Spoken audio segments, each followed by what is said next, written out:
Un homme pauvre nommé Lazare était couché à sa porte, couvert d'ulcères, et désireux de se rassasier des miettes qui tombaient de la table du riche. Et même les chiens venaient encore lécher ses ulcères. Le pauvre mourut. Et il fut porté par les anges dans le sein d'Abraham. Le riche mourut aussi. Et il fut enseveli. Dans le séjour des morts, il leva les yeux, et tandis qu'il était en proie au tourment, il vit de loin Abraham et Lazare dans son sein. Il s'écria: Père Abraham, aie pitié de moi et envoie Lazare pour qu'il trempe le bout de son doigt dans l'eau et me rafraîchisse la langue, car je souffre cruellement dans cette flamme. Abraham répondit: Mon enfant, souviens-toi que tu as reçu tes biens pendant ta vie, et que Lazare a eu les maux pendant la sienne. Maintenant, il est ici consolé, et toi tu souffres. D'ailleurs, il y a entre nous et vous un grand abîme, afin que ceux qui voudraient passer d'ici vers vous ou vers nous, le riche dit: Je te prie donc, Père Abraham, d'envoyer Lazare dans la maison de mon père, car j'ai 5 frères.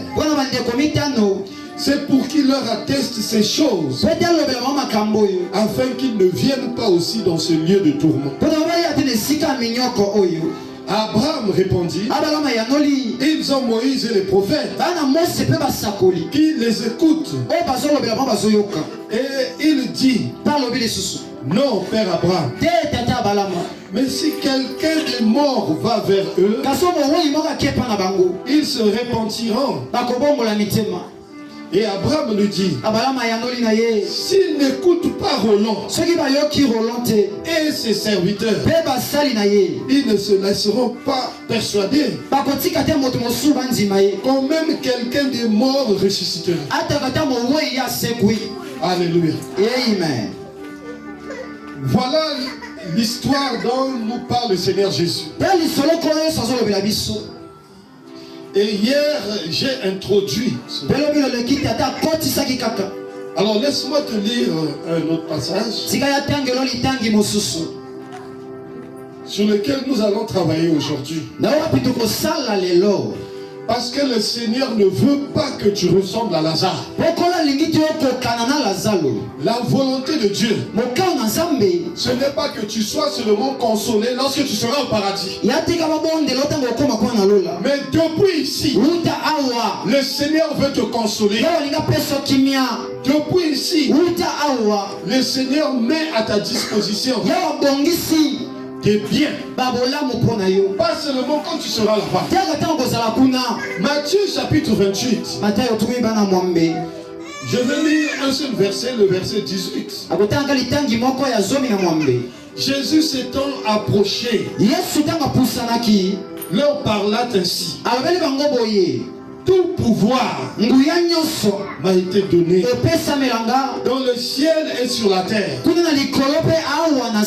Dis avec moi: tout pouvoir. Dis encore: tout pouvoir. Amen. Amen. Alors que le Seigneur agisse aujourd'hui avec toi.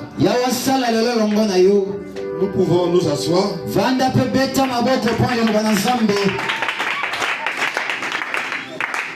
Alors bien aimé,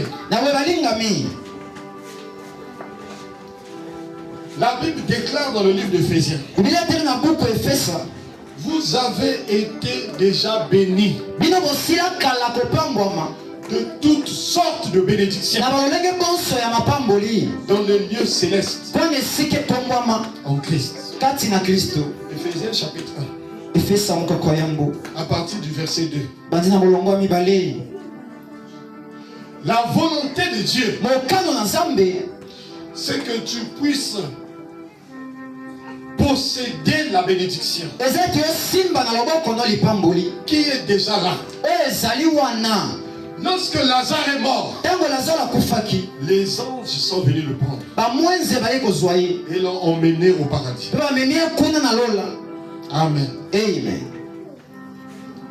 Mais avant la mort de Lazare, il y avait un ange qui était avec lui tous les jours. Et Lazare était inconscient de la présence de l'ange qui était à sa disposition. La Bible dit que lorsqu'un enfant de Dieu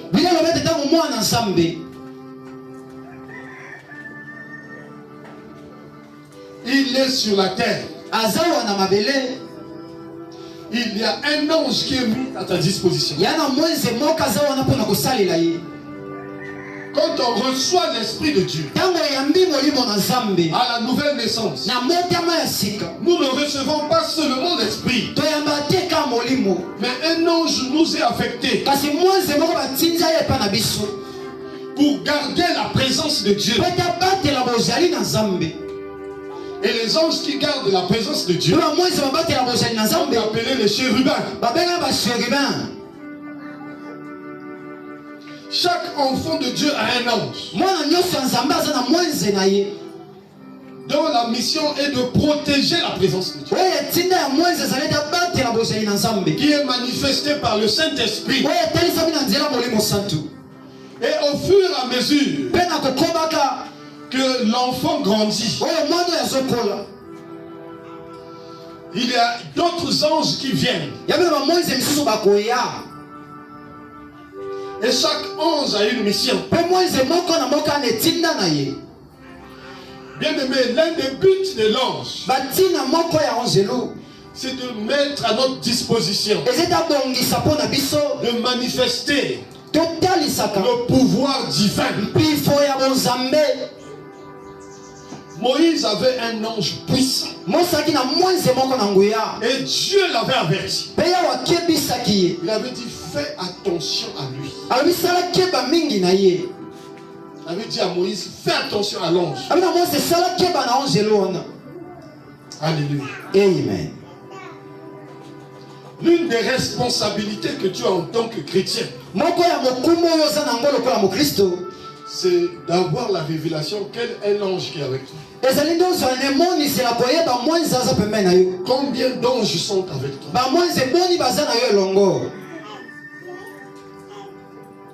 Nous commençons tous par avoir un ange. Il est là pour protéger la présence de Dieu. Donc pour te protéger.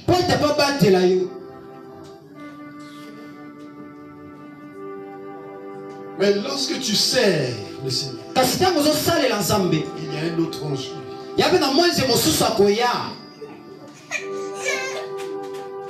Et tu peux avoir plusieurs anges qui viennent. Tu n'es pas seul. Dis avec moi, je ne suis pas seul. Ce n'est pas possible. L'ange qui est avec moi, il commande une armée. Chaque fois, j'ai demandé au Seigneur, Seigneur, j'ai combien d'anges? Après, je voyais, ils étaient 4. Après, et puis un jour, je ne voyais pas d'ange.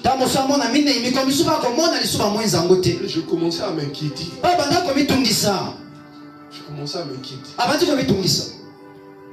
Comment ça se fait que je ne vois plus les anges? Et un jour j'ai jeûné, je suis allé en retraite, j'ai jeûné. Et puis le Seigneur me dit, mais pourquoi tu veux savoir? J'ai dit, je dois savoir. Et puis j'ai eu une vision. Et je marchais dans la rue. Et je cherchais quelqu'un. Et puis j'ai viré dans un coin. Je me suis cogné contre un poteau. Et puis après, quand je vois, en fait, le poteau c'était un pied. Donc l'autre pied était là. Quand je crois que c'est un poteau, je me dis, je veux partir. Puis je regarde.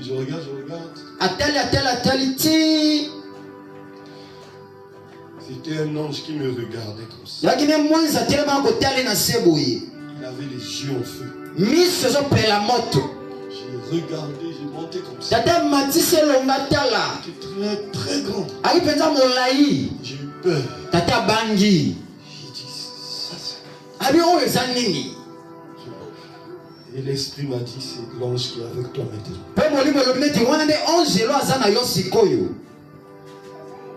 Il commande l'armée qui est avec toi. À partir du jour, je n'ai plus jamais peur de quelque chose.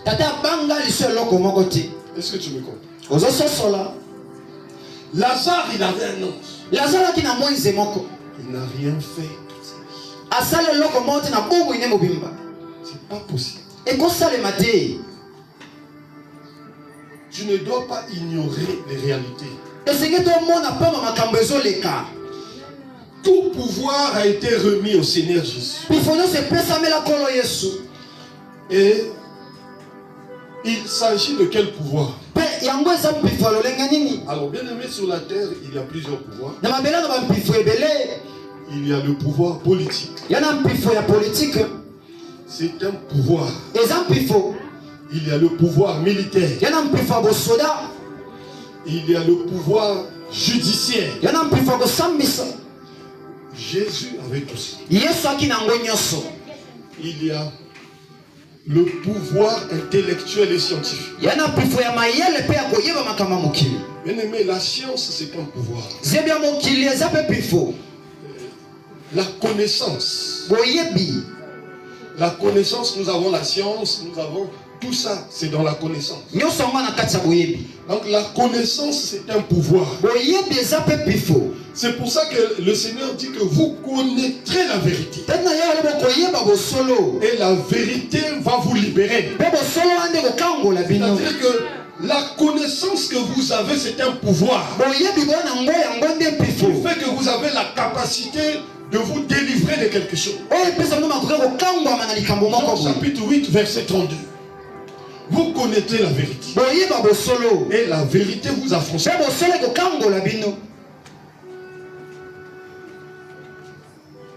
Mais malheureusement, et c'est le Seigneur lui-même qui nous dit ça, Osée chapitre 4 verset 6. Mon peuple est détruit parce qu'il lui manque la connaissance. Vous pouvez avoir un pouvoir, ne suffit pas. Vous chassez les démons, ça c'est le pouvoir spirituel. Ça c'est un autre pouvoir, le pouvoir spirituel. Vous ne pouvez pas vous contenter du pouvoir spirituel. Parce que si vous avez chassé les démons, vous avez chassé les démons. Maintenant, après, vous allez faire quoi? Je parlais avec ma femme d'un petit qui était pauvre. Allez, je vais prendre un exemple que vous connaissez tous. Allez, quel exemple je vais prendre? Il y a un petit là, un chégué en RDC. C'est un Koulouna qui avait chanté quelque chose comme ça. Il est passé sur les réseaux sociaux comme ça. Et puis, tellement il est passé sur les réseaux sociaux, les gens l'ont cherché.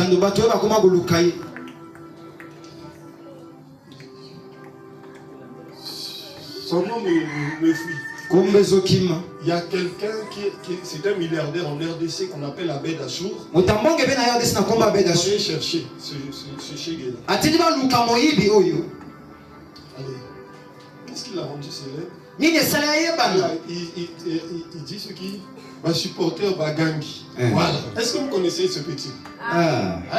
Qui dit va supporter Bagangi. Voilà. Il est devenu célèbre et puis Abbé Dachour l'a cherché. Il lui a donné $15,000. $15,000. Dis avec moi $15,000. $15,000. C'est beaucoup d'argent. C'est l'argent pour que quelqu'un change sa vie. Pas $1,000, $15,000. $15,000. Et ce petit, il est toujours chez lui, il dort toujours dans la rue aujourd'hui.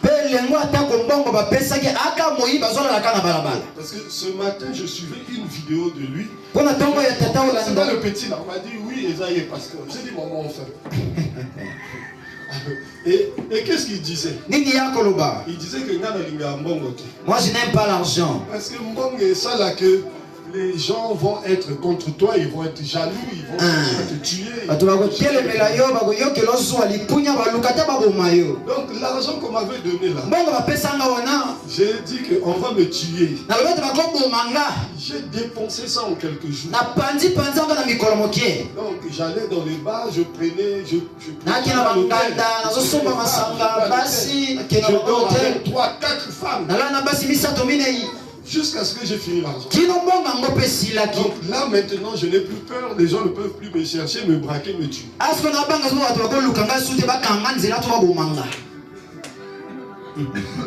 Alors, c'est de ça qu'il s'agit. Si Dieu ne te donne pas la connaissance, tu ne feras rien avec la bénédiction. Parce que toi aussi, Dieu peut te donner $20,000, $30,000 aujourd'hui.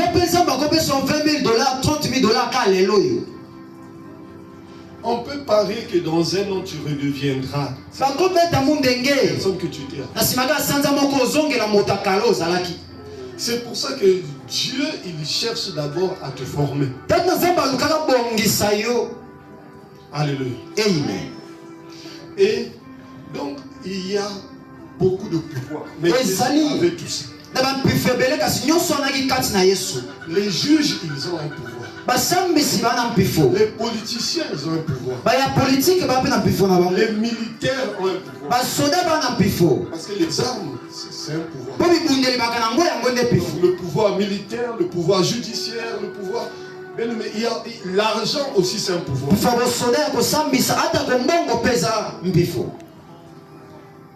Donc, le pouvoir, il y en a beaucoup. Mais Jésus avait tout ça. Et il doit bien te regarder avant de te donner plusieurs. Mais il te donne déjà un.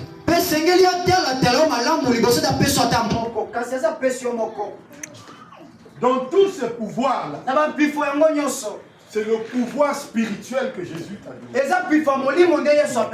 Il a mis ça à ta disposition. Le pouvoir spirituel. Mais les autres pouvoirs, c'est à toi d'aller vers ça pour prendre. Mais déjà le pouvoir spirituel, tu ne gères même pas ça bien. Beaucoup d'enfants de Dieu ne savent même pas qu'ils ont ce pouvoir. Plusieurs ont perdu ça déjà, sans même avoir utilisé ça. Mais Jésus a dit que je vous ai donné.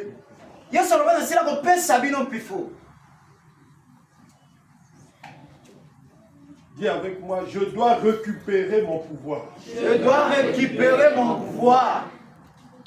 Alors, lorsque nous regardons la réalité de Lazare, qui est notre réalité, sur la terre que Dieu a faite, il y a deux types de conditions. Il y a deux camps. Et Dieu a mis une limite au milieu. Alors, le Proverbe chapitre 22, verset 2, ça dit ceci: le riche et le pauvre se rencontrent. C'est Dieu qui a fait l'un et l'autre. Donc c'est Dieu qui a fait le riche.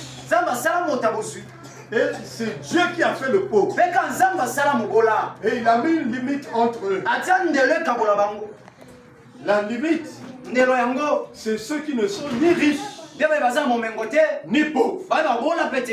Donc nous avons trois catégories d'hommes sur la terre. Et toi, tu es dans laquelle?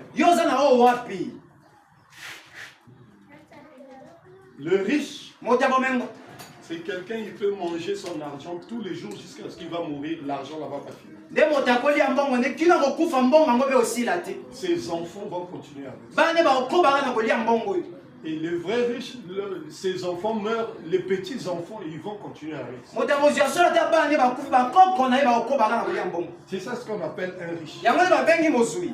C'est Dieu qui a fait le riche. Et il y a aussi le pauvre. Et c'est Dieu aussi qui a fait le pauvre. Amen. Et puis Dieu a mis la limite. Alors, le mystère c'est quoi? C'est que c'est Dieu qui prend le pauvre, il le met là, et il prend le riche, il le met là. C'est Dieu qui a la capacité de faire. La Bible dit que l'élévation ne vient ni de l'Orient, ni de l'Occident. Mais ça vient de qui? De Dieu. Alléluia. Donc, ce que tu es aujourd'hui, c'est pas ça qui compte. Parce que en un jour, Dieu peut te prendre là, il te met là. En quelques secondes. J'ai connu un milliardaire. Et lui-même il disait, je faisais partie des hommes les plus pauvres des États-Unis. C'est lui-même qui le dit. En un jour, il est passé des hommes les plus pauvres aux hommes les plus riches. En un jour. Il était un serviteur. Donc Dieu peut te prendre aujourd'hui. Il te change de camp. Alléluia. Voilà pourquoi tu ne dois pas regarder les riches avec un œil comme les autres. Parce qu'il y a un mystère. Et il y a un miracle qui est toujours caché. Que Dieu peut faire à n'importe quel moment. Mais Lazare était inconscient de ça. Mais toi, tu vivras ce miracle. Vous avez vu que Lazare, toute sa vie, il était à côté d'un riche. Et quand il est mort, il était aussi à côté d'un riche.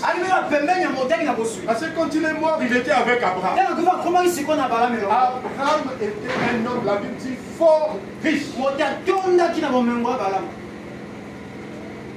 Donc Lazare n'a pas compris une chose que toi tu dois comprendre. Alléluia. Alors tu dois savoir qu'il y a trois choses qui déterminent la place de quelqu'un. J'ai dit que premièrement, Dieu peut te prendre là, il te met là. Donc ce qui détermine la place de quelqu'un dans la société, c'est d'abord Dieu. Parce que Dieu a dit, je connais les projets que j'ai formés sur vous. Donc Dieu sait à quel moment. Lorsqu'il verra que tu seras prêt, t'enlever ici et te mettre là. Et Lazare, Malgré que Dieu a fait ça, il n'a pas compris.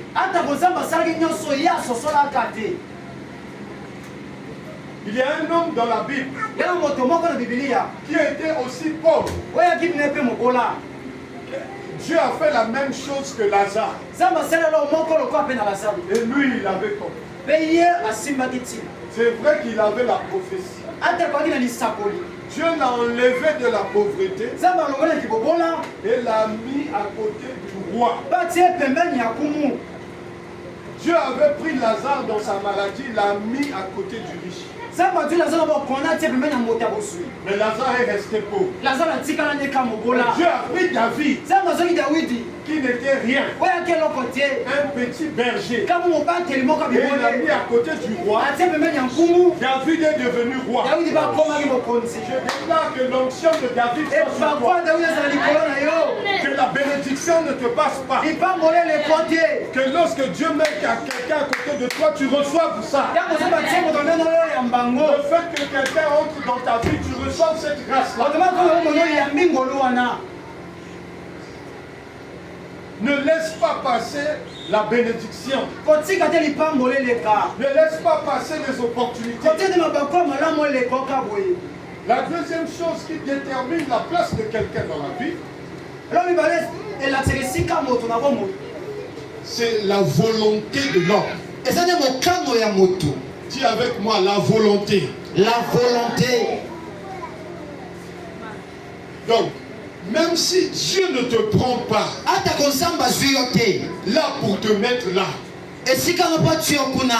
mais avec ta volonté, tu peux quitter là pour venir là.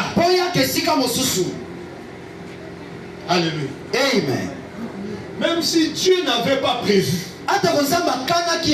même si tu n'as pas eu de prophétie, comme David, pendant qu'il avait 14 ans, Dieu lui a dit, tu seras roi. Dieu a envoyé Samuel pour lui mettre l'onction royale. Il savait qu'il était déjà roi. Ce n'était qu'une question de temps. Parce qu'à 15 ans, quand on a mis l'onction, il avait 15 ans. Parce qu'à 15 ans, il ne peut pas devenir roi. Il savait déjà que tel que je suis là, je suis déjà roi. Parce que l'onction est sur moi. L'onction sera sur toi. Tu seras déjà la personne que Dieu a dit. Le reste, ce n'est qu'un problème de temps. Mais ta volonté, même s'il n'y a pas de prophétie, mais l'onction peut venir sur toi sans une prophétie, sans que Dieu ait dit que tu seras riche, que tu seras élevé. Mais si Dieu est décidé, tu peux changer de camp. Et Dieu ne va pas s'opposer.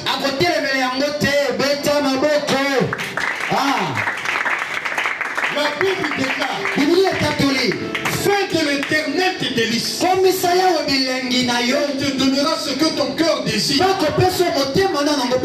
S'il y a le désir dans ton cœur d'être quelqu'un de grand, d'être quelqu'un de connu, d'être quelqu'un qui fait des grandes choses, même si ce n'était pas écrit dans mais parce que tu as le désir et que Dieu voit ça, Dieu va changer les plans.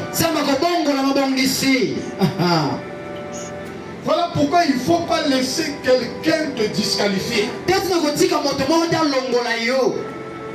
Même si Dieu avait écrit, mais à cause de ta volonté, ce que Lazare n'avait pas. La Bible nous dit que le désir qu'il y avait dans le cœur de Lazare, c'était d'attendre les miettes qui sortaient de la maison du riche. C'était ça qu'il y avait dans le cœur. Et Dieu ne pouvait pas aller au-delà de ça. Parce que quand Dieu voyait son cœur, c'est ça. Lazare, il disait, Faut pas que les enfants là ils finissent le gâteau. Aujourd'hui, il faut que la cuisse de poulet qui va sortir, là, il y a encore la sauce. Ses désirs, c'était seulement ça. Sur ce qu'il y avait sur le riche qui devait rester. Et il y a beaucoup de chrétiens comme ça. Qui ne désirent que les petites choses. Ils ont reçu l'esprit Fioti. Il y a un esprit que j'ai trouvé à Pointe-Noire. L'esprit Fioti. Quand je salue les gens à Pointe-Noire, comment? À façon. Un Pontenévin, il va te dire Fioti. Amen. Esprit Fioti.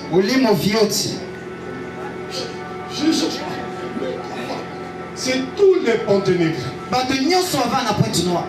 Tu le salues comment? Ce démon-là est fort. Fioti.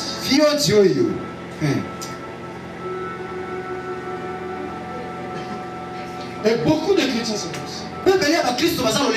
Leur vision, c'est les petites choses.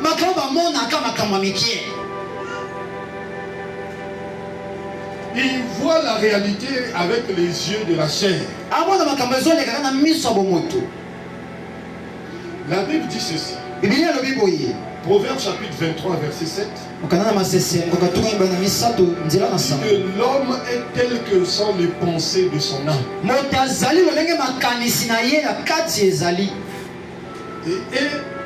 l'âme, c'est le siège des émotions, des sentiments, de la connaissance.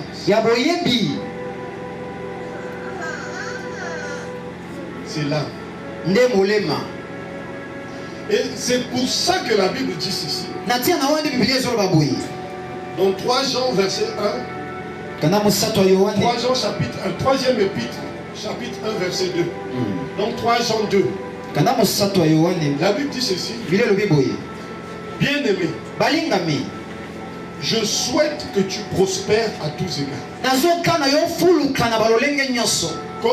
Et que tu sois en bonne santé, comme prospère l'état de ton âme. C'est-à-dire que ce qu'il y a dans ton âme, les émotions qu'il y a dans ton âme, la volonté qu'il y a dans ton âme. Parce que dans l'âme, il y a 4 choses. Il y a les sentiments, les émotions. Il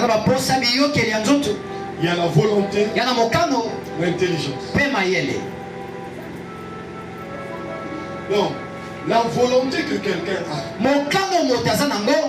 et la connaissance que quelqu'un a, c'est ça qui va le limiter ou faire de lui quelqu'un qui n'a pas de limite. Les sentiments que quelqu'un a, c'est ça qui va dicter en fait qu'il entre ou pas dans sa destinée. La destinée de quelqu'un, Dieu ne la tient pas. Et Dieu, il nous donne notre destinée nous-mêmes. Dieu, aujourd'hui, nous a donné le stylo pour que chacun de nous écrive sa destinée. Donc si les choses ne marchent pas, normalement personne ne peut accuser Dieu. Et ce n'est pas honnête de rendre Dieu responsable de quelque chose. Dieu, il dit je souhaite. Ça veut dire que ça dépend de toi. Parce que moi je veux. Mais maintenant ça dépend de toi. Moi je connais les projets que je veux pour vous. C'est à vous de les accepter ou de les refuser. C'est à vous de vouloir même plus. Moi j'ai dit à Dieu, l'onction que j'ai là, ça ne suffit pas. Yes. J'ai commencé à prier. J'ai commencé à gêner. Je lui ai dit, moi je ne veux pas être comme mon père. Mon père il a l'ancien. Que moi je veux être plus que lui.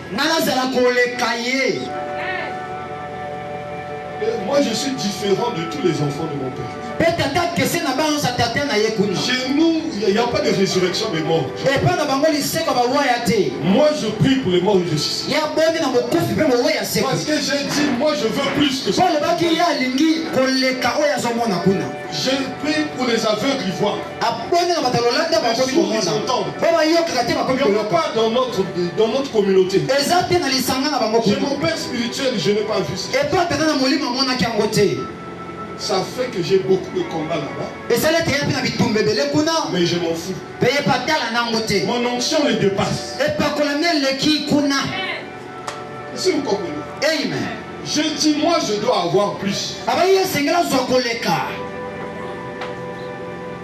Le lion donne les lionceaux. Mais moi je veux être le plus fort des lionceaux.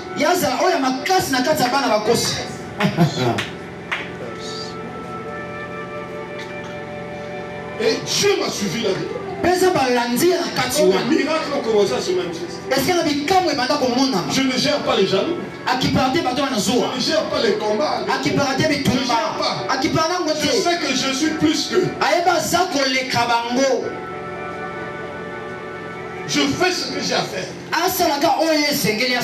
Donc tu peux changer les choses. Si tu veux. Et c'est biblique. La Bible dit tout est possible à celui qui croit.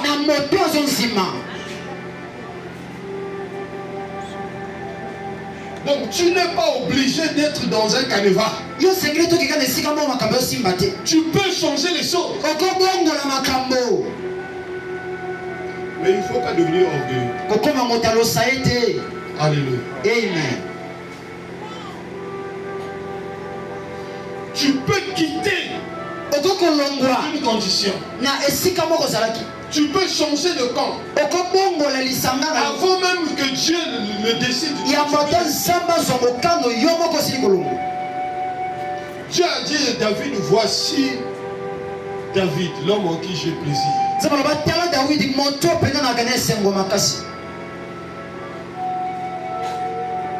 Il y a un roi qu'on appelle Ézéchias. Dieu avait déjà prévu que Ézéchias, tu vas mourir. Le temps que j'avais calculé pour toi sur la terre, c'est fini. Fais ton testament déjà. Parce que tu vas mourir. Pourquoi? Dieu savait si Ézéchias il vit plus longtemps, il va avoir un enfant qui va massacrer les enfants de Dieu. Donc Dieu ne voulait pas qu'on massacre les enfants de Dieu. Et c'est comme ça que Dieu va dire que ton temps est fini, tu vas mourir, prépare ton testament.